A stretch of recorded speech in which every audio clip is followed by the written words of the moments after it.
So here we are, sharing secrets of the soil with me, your host, Regen Ray. Hello soil lovers, Regen Ray here, and welcome to the final episode of Secrets of the Soil for 2023. Today we are not joined by any guest. We don't have Teal Simmons here for the Regen Hour. This is going to be a recap, download, the year that was, the year that is going to be kind of episode from me to you. So I just first off wanted to say a big congratulations to you, the listener of Secrets of the Soil, because over the last year, there have been 67,000 downloads of the episodes. So there's only probably been about 40 or less, no, maybe like 30 episodes this year. And between all those episodes, there is that many tens of thousands of downloads. So thank you so much for being a loyal listener and, doing your part in, listening to the soil conversations and sharing it wide and far. So I really hope that you've been enjoying the episodes, and I did take a little bit of a pause from July to October just to get my head around some of my thoughts, and that's what I'm going to unpack with you today. This is going to be a little bit of a raw sharing episode and talk about the highs and the lows, and I'm really big on reflecting on the year, and there's 2 times a year that I tend to reflect very deeply, and that is at the end of the year because of the calendar that we all follow. And then it's also 1st of July because that's when it brings about my birthday, and it's also in line with the financial year here in Australia. But it's not got to do with the financial year. It's got to do that I realize I've gone around the sun one more time, and I get deep and meaningful and start reflecting on, what my year of life has been for that particular moment. So 2 times a year that happen to be like smack bang in the middle of each other, where I get a little bit nostalgic and deep and meaningful and kind of think about what it is. But from the podcast point of view, absolutely enjoying the growth. We're nearly about 100,000 downloads. We haven't cracked that yet, and you will see posts, and we'll probably do a special episode. It may actually happen over Christmas because I don't know if I've got the all-time. Yeah, we're sitting on about 95,000 downloads since launching the podcast. So getting very close to that 100,000 downloads, which is very, very exciting. But the little pause that I took during the year maybe meant that we didn't get that straight away. But why the pause, I guess, So come July, was reflecting on the whole birthday thing and was just really contemplating like what I was doing. I felt like I've been creating a lot of content. I've been pushing this soil message very deeply, and obviously at the start of this year also launched my marketing company called Soil Connect, which works with soil-based businesses to grow their business and improve their marketing reach and their ability to expand the voice of soil. And that was the reason why I started the agency. I'm going to take these off because there's a bit of an echo. That is the reason why I started the podcast. The agency was because I felt like, what was a way that I could help a business that was already doing great for the planet grow and amplify their reach and their experience. And so that happened at the start of the year, but come mid-year, there was a very overwhelming kind of storm over my shoulder. Cost of living crisis, bills and changing circumstances and, the stuff that was happening around the world. And I had to just do a little bit of a check with my time. And, the podcast was one of those things that does take up a lot of time, behind the scenes, finding the guest, scheduling, recording.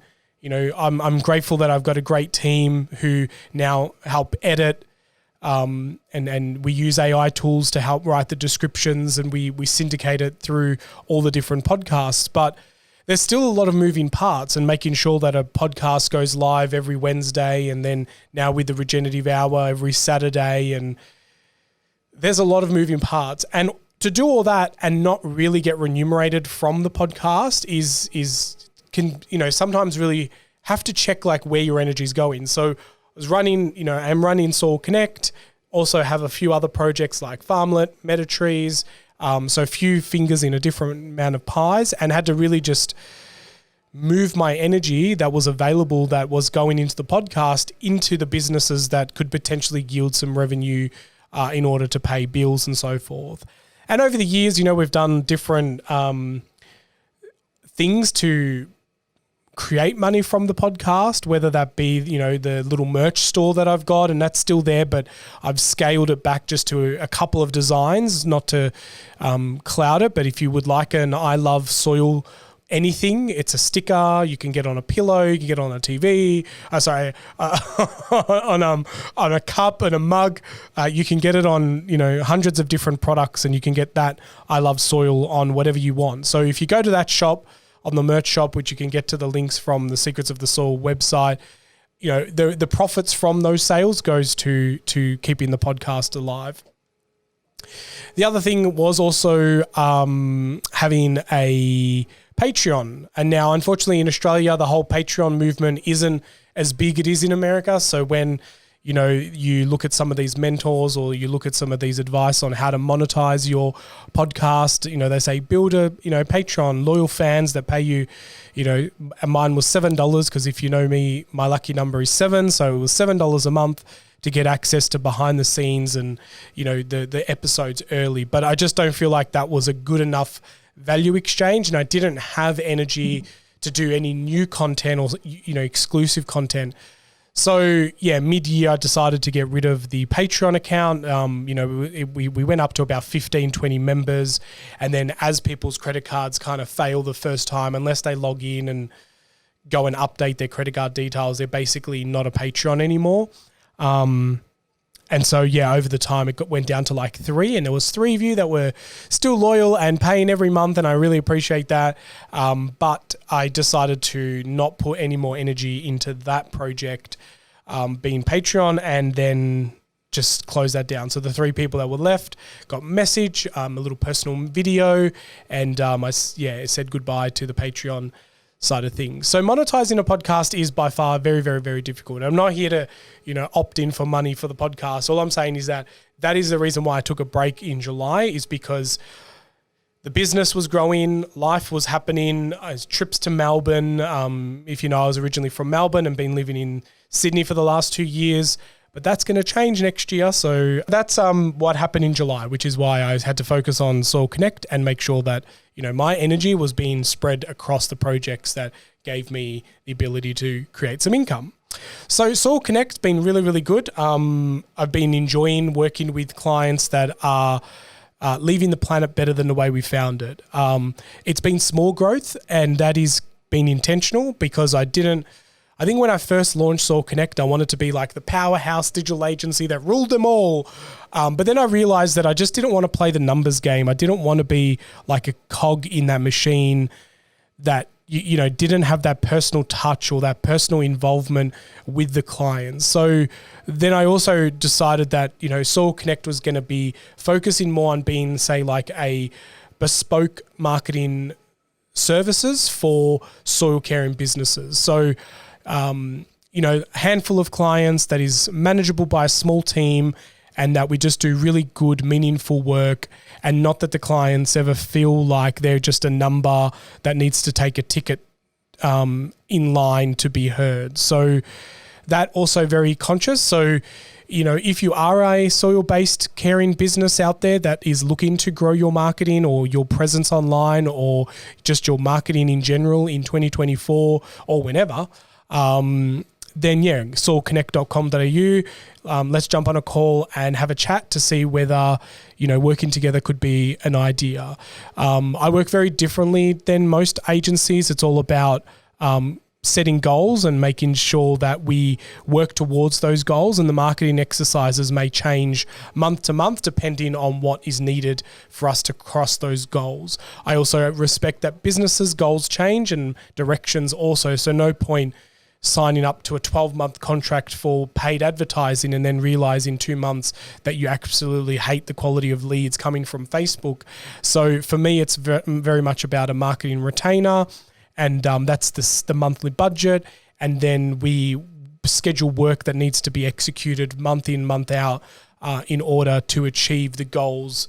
I'm also very mindful that, some farmers have different goals. Some soil-based businesses, have different goals in regards to their business as well. So it's all about output driven and allocating resources at the start of the month or within, the month check-ins to know what needs to be done that month. Some months there's pause, there's rest, there's, data analyzing to make strategic calls. And so I'll give you an example. Like when one of the clients came to me at the start of the year, we were all good for, social media management. And so we started putting these campaigns together and then quickly realized that there was a lack of call to actions on the website, or that, the website needed some tweaking. So I kind of went back and said, look, I know we scheduled to do this month, but I think it's actually better if we focus on improving the website. So that way, when we drive traffic to the website, there's call to actions and there's, things that they can do, and we can collect their details and we can start a conversation with them and we can request a call back and get customers to fill out and be interactive with the website, where all that was lacking initially. So there's, that's the difference. There's no point driving traffic or doing paid advertising to a site that's not going to convert or get the return on investment that you're looking for.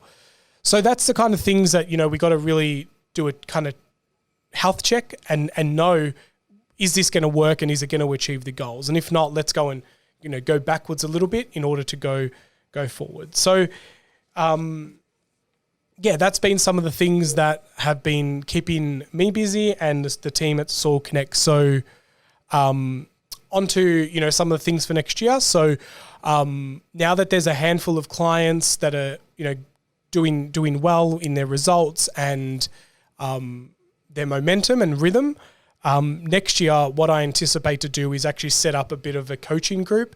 So if there's a group of people out there who are looking to, want more accountability, they kind of want to do their own marketing, but they just kind of want someone to give them a bit of a game plan and say, this month, focus on ABC. And then, we check in and say, did ABC get done? What could we do better? Maybe tweak this. So this is a little bit of like, if you're doing your own marketing, but you want some help and accountability, then that's going to be a program I'm going to put together in 2024. And there'll be more information about that as the months kind of progress closer. So that's kind of been a little bit of a download of like how the year has panned out. I mentioned before that there'll be a change next year as well, which is going back to Melbourne. So I've definitely been missing not being in my local biome, as Zach Bush would say, breathing my local, local air. So coming to Sydney has been great. It's been really awesome to come into, the areas of Redfern, Alexandria, Waterloo, and embed into this culture, and especially experiencing like the diverse richness that Redfern has been really, really great. Coming into the Nest creative space has also been awesome. 70 odd nesters doing artistries, and putting, the community kind of together here, helping, the owners and being a little bit of a community lead here has been awesome to come into a space, knowing no one in Sydney when I first got here, and then slowly building these relationships and that.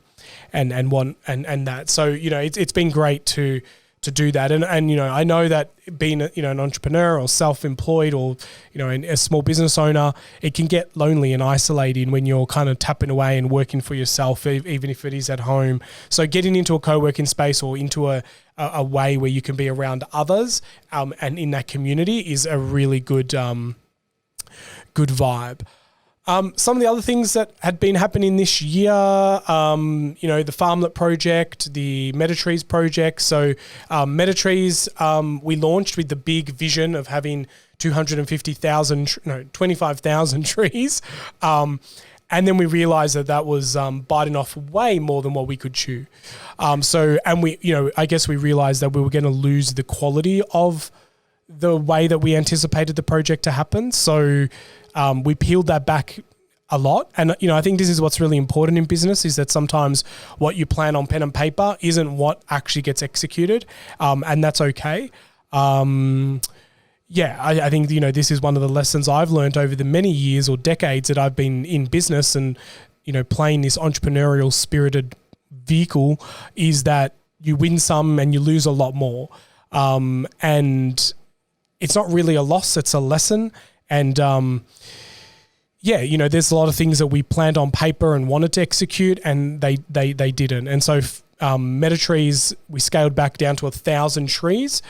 We sold 750 trees in the first initial round, and now we are selling the last 250, which one actually sold last night. So that's great. We're sending out emails and getting people to adopt a tree, because the trees have actually already been planted now. So 1,000 trees are already in the ground and they're starting to be established.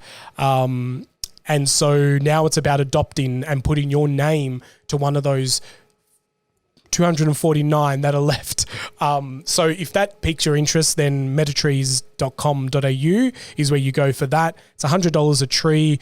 55% of the money goes to the farmer who's actually planting the tree to support their regenerative journey by integrating trees into their farm project. We've partnered with Michael Taylor at Taylor's Run. So go check out that project. It's really, really cool. It could be a good Christmas gift idea, or, just own a tree in your name and you get to track the health of that tree over a 5 to 10 year period. That tree is ID'd and digitally kind of stamped using blockchain technology as well. So I won't bore you into that. You can go check out the website if that is something that piques your interest.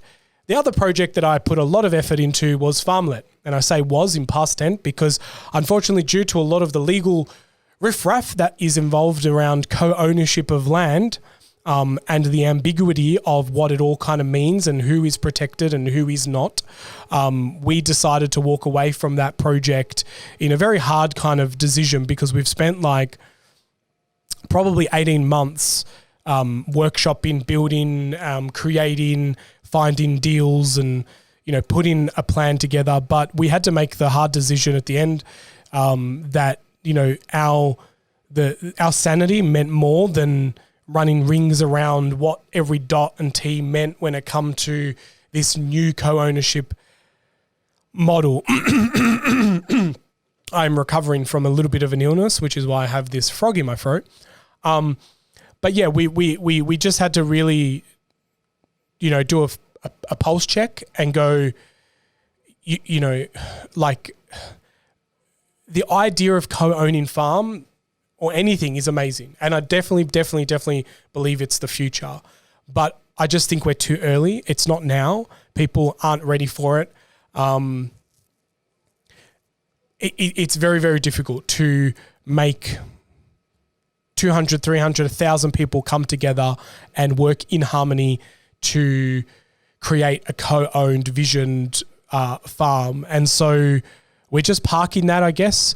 I definitely am a big believer of co-farming. I definitely, if you've got 2 or 3 farmers in an area that can share land, put a small lease together and work together on the land and maximize the potential of that farm and regenerate it and have multiple systems working in symbiosis to heal that property. But unfortunately, through the Farmlet model, we weren't able to scale that in a way where hundreds to thousands of people came in and worked together without a lot of, a lot of uncertainty, I guess, because, this is new territory. It hasn't really been tested that deeply. And I just think at the end of the day, it was too risky for us to proceed and not really have, I think when you come back a product and know that 100% is going to work, even though, the advice that you go, the dilemma we had is that you speak to one person, legal team, and they say, yep, this is all, ABC, perfect. And then you speak to another legal team on the same information, they give you, A's a flag and B's a flag and C's a flag. And you think, I just got the advice from another place that this is all okay. And then you get advice that's completely conflicting that. And so when you turn to these experts for their advice and they, between their own community, can't make out what's heads or tails, then it didn't really leave a lot of hope.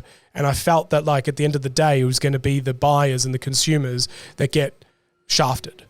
And so I didn't want to be part of that. And it just drives me crazy that we live in a world, rant activated, that we live in a world where you seek legal advice, you seek accounting advice from multiple people and you get different information.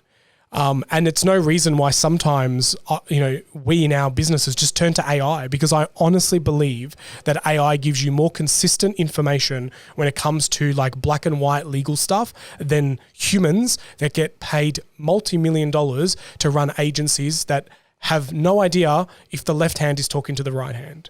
Rant ended. So that's the reason why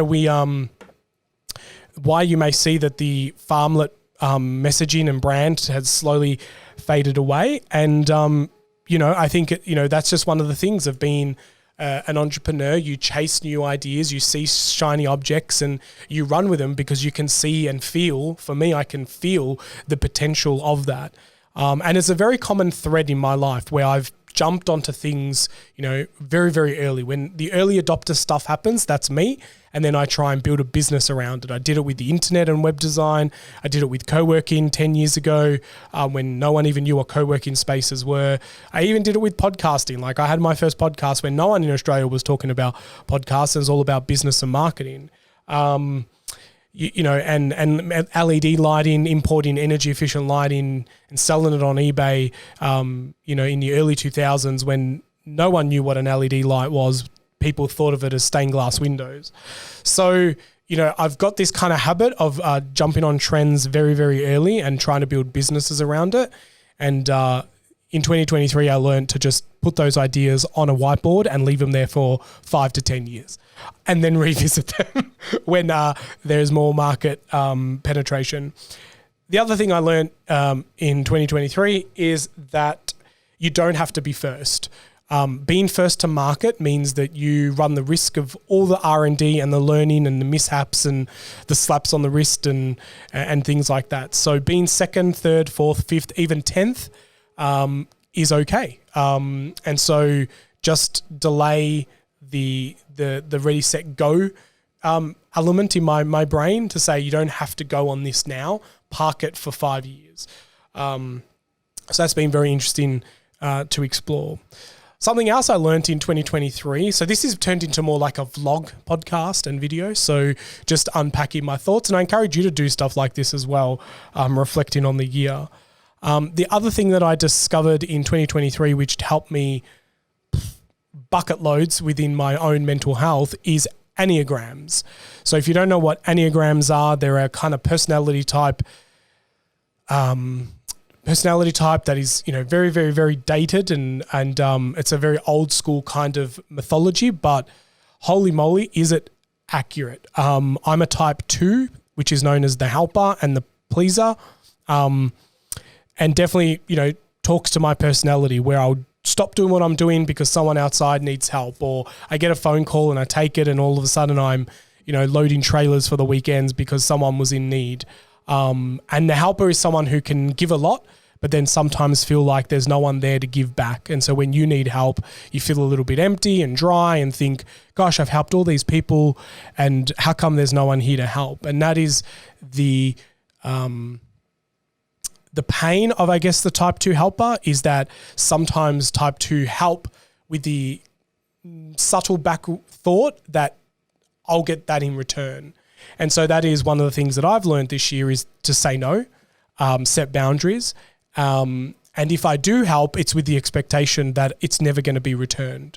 So, there's often times in my life where I thought, how can this person say no to me when I've helped them so many times whenever they needed it? And then I realized that they're not a type 2. So in their world, they just don't see it like that. And so an unhealthy type 2 is someone who does things with the expectation that it's going to come back to them. And they're kind of like mentally making little credits. And that's exhausting. And so the Enneagrams have definitely been a world that I uncovered this year that helped me in my personal life, dealing with my own emotions, relationships and with my partner and friends, relationships with colleagues. Like, it has been game changer for me. So if that piques your interest, feel free to go and check out the Enneagrams website. I'll pop a link underneath this video where you can go and do a test. It's 180 questions. It takes a little while. There's 9 different types. And then once you know your type, you can go down that rabbit hole. There's heaps of information on YouTube around this. Like, I didn't pay for any courses. But by far did this give me the best insights to how I tick and how I operate, and how to protect myself is probably the best outcome from that. Is, unfortunately, sometimes you can't help the DNA that you are. And so you can't help the DNA that you are. And so it's like autopilot sometimes. And so you don't even think about why you're doing something. It's just so ingrained in you. And so being able to watch videos explain your personality type or your type and going, oh my God, that is exactly, like I felt like when I was watching YouTube videos that someone was narrating my life. It was crazy. And that was really game changing for me as well. So that was something that was really positive from 2023. But I have to admit, the exploration from that came from a darker time. So that July to October period was quite daunting for me. Like funds were running out. I didn't really know what was happening with the business. I paused the podcast. See, the podcast actually fills my cup. So at the end of a podcast, I feel like on cloud nine. So to stop the podcast in a time where I kind of needed human spirit and connection the most, it was like a double whammy. It's like, here is this sandpit that I want to play in with the cool kids doing podcasting, but mum and dad said I'm not allowed to because I need to be over here, earning $1, and support a world that just kind of grinds my gears in the wrong way. And so that was really, really hard because, the podcast is definitely something that after every episode, I want to high five, the sky, and it fills my cup up. It's definitely something that fuels my soul. So that was a tough time, and that's when I discovered Enneagrams, because I was trying to reflect a little bit more and understand like why I was feeling the way I was feeling, and realizing the patterns, and I try and understand why is there this pattern that keeps happening over and over and over. So that is the year that was. I don't know what else to kind of talk about on this podcast. Goals for 2024. So publicly going to declare some of the outcomes for next year. So, everyone who, I think everyone should have a mentor or a coach in some way, shape or form. I'll leave that for another episode. But having someone that you can bounce ideas around, and my coach, Josh Holiday, who I spend weekly calls with, this week, or the last couple of weeks, we've been doing planning and goal setting for not even just next year. So we've got dream in 10 years, plan yearly, execute daily. It's kind of the method here. And so, on this pen and paper, if you've got the video version, you see that I've just held up my notebook, but you put down like your big 10 years goals and you're dreaming here, like in a dream world, like what would 10 years look like? And you pop them in, and then you peel that back to 5 years, and then you peel that back to 1 year, and like, what do you need to do in the next year to help you get closer to those 5 and 10 year dreams? And then you break that down into quarters. So what does quarter 1 look like for next year? What does quarter 2 look like for next year? And then you grab quarter 1 and you break it up to like January, February, March. And what does that need to look like? And then you go, what do I need to do daily in order for the quarter to be true? So I'm back on keto. I love keto as a diet for my body and for myself. It's not for everyone. If you don't like it and don't think it's healthy, that's fine. You're entitled to your opinion. It works really, really well for me. I'm 3 weeks in back onto it and fucking loving life. It's a game changer for me. I've already shredded kilos. So health is going to become one of the main themes for next year as well. So my goal is to continue doing keto. I want to get my body back down to that 90 to 85 kilo mark. So that's one of the things on the list, which means that I need to consume 1,800 calories or less a day. I'm also doing fasting. So I'm doing 1 meal a day, which is dinner. And that also works really, really well for me. It's 2 p.m. on an afternoon and I'm chit-chatting on a podcast. And my last meal was probably 8 p.m. the night before. So that's good. Growing the business. So Soul Connect, I would love to put, so the goal is to put quarter 1 a new staff member on, to help with some of the execution. I'm currently aiming to get to 10 solid clients in the marketing agency for the first quarter of next month, which is like, bring on like 2 new clients per quarter, will get me to that kind of 10 mark. The revenue income anywhere from say 10 to 15 K a month, 10 to 15K a month in the first quarter, with that, approximately 10 clients. So yeah, that's kind of how I work. Retainers are around $1,000 a month. So, each client is $1,000, 10 clients, 10K. Some clients would do more. Some clients would bill additional work if it goes, out of scope, I guess. But that's very rare because I'm too kind. But yeah, so that's kind of the goals. By the end of the year, 2 staff members, hopefully closer to $30,000 to $40,000 a month. And also within quarter 2 or 3 next year to launch an online training platform where people can come to and learn about marketing that is soil specific as well, and running the coaching program for regenpreneurs or people running regenerative businesses who want that extra accountability. That will be $500 a month for that accountability. And coaching. So that's kind of the mud map. By the end of the year to be around 90 to 85 kilos. Just publicly declaring that mainly for myself.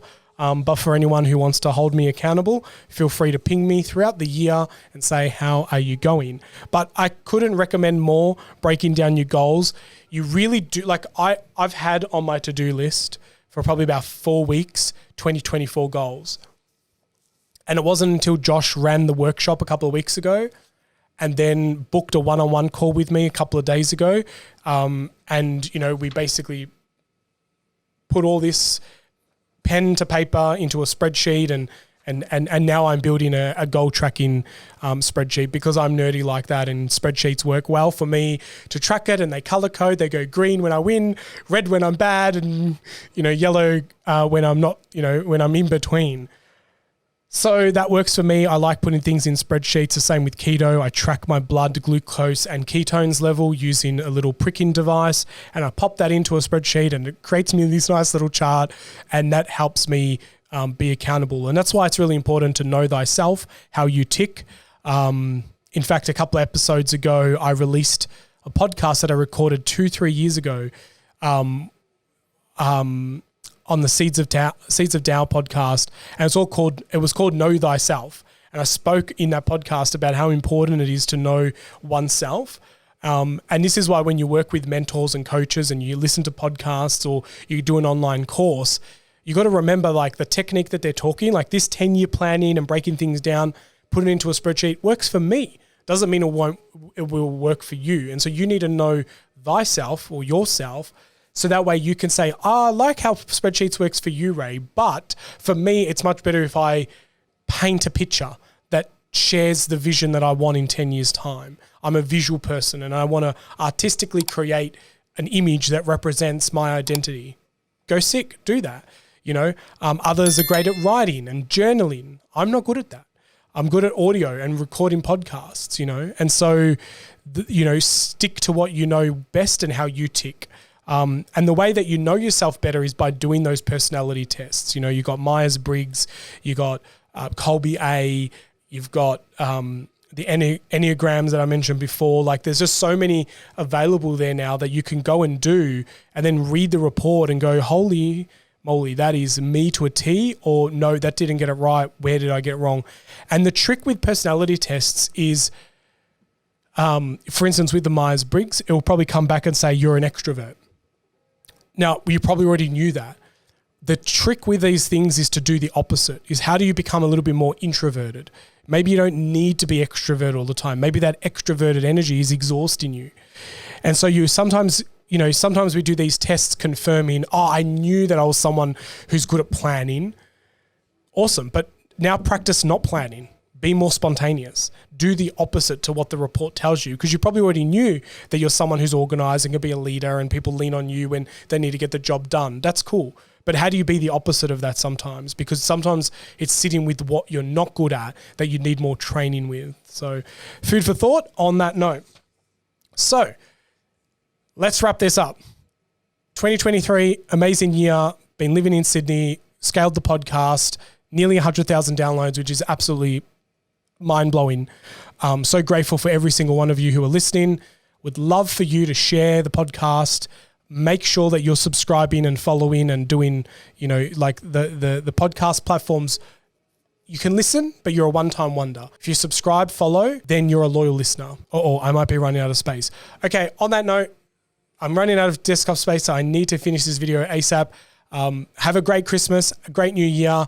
I'm Regen Ray. Until next year, get outside, keep getting your hands dirty, and keep digging deeper and deeper into our wonderful world of soil. Happy New Year, and the best of soil to you in 2024.